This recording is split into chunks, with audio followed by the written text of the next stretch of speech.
செம்ம டேஸ்டான காரசாரமான மீன் குழம்பு ரெடி பண்ணலாம்.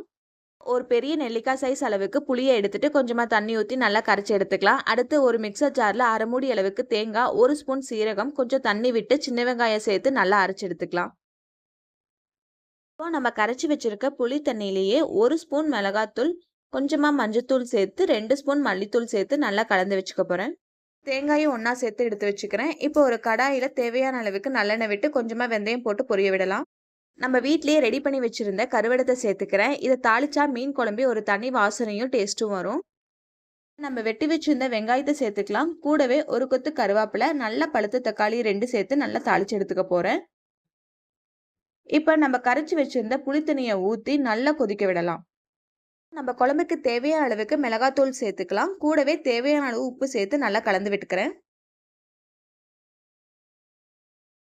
இந்த மாதிரி நல்லா மீன் குழம்பு கொதிக்கட்டும். எண்ணெய் பிரிய ஆரம்பிச்சிடும். அதுக்கப்புறம் மீனை போட்டு ஒரு கொதி வந்ததும் இறக்கிடலாம். அவ்வளோதான், சூடான மீன் குழம்பு ரெடி.